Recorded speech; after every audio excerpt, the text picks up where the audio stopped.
हज़रत जाबिर अर्ज़ किया, या रसूल अल्लाह क़यामत वाले दिन मिलना वे किथे मिलोगे? फरमाया जिथे मेरी उम्मत के अमल तोले जा रहे हो। मैं उत्थे खड़ा होवांगा, हदीस है कढ़ के वेख लो, मैं दीवान कटा देगा, किसी कंपनी का मौलवी कहे हदीस नहीं हैगी। सुभान अल्लाह।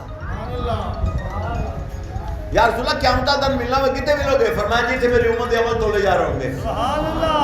किसी सोनिया तुसी उत्थे की कर रहे होगे? फरमाया जिस उम्मती दे अमल घट होंगे पूरे कर दे। सुभान अल्लाह। सब गल बन गई।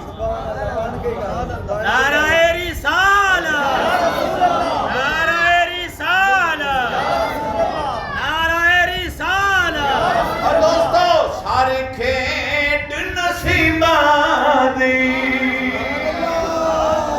उच्ची तरह सुभान अल्लाह। सारे खेड नसीबां दी, सारी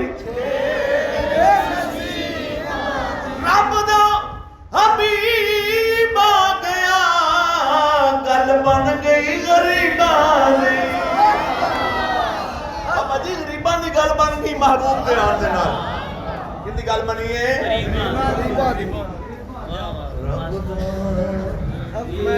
हबीब आ गया, गल बन गई गरीबां दी। साडा कीदा है एक खास करने के खूब के पंजाबी दा इस बात में उर्दू नहीं पढ़ रहा। उन्हें कह दो कारां बाजारां दो का हद दे बहाना करने कदा दीदारा हद दे बहाना पानी ज़मज़म दा पींदे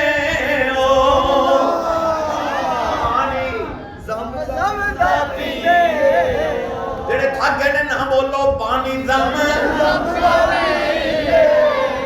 ताडे नाली तालाया लजपाल सदीने ताडे नाली तालाया लजपाल सदीने। एक और समझ आवे जने के कोई मिस्री दम कीती पूछे मन रबका तू ढोले खाती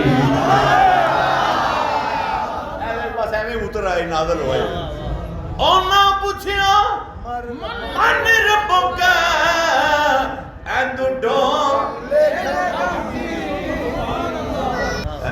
साढ़े गुनाहगार में साढ़े भी छोटे मोटे काम शाम होते न थे ना कमली वाले दो मिर्चा दम कर दे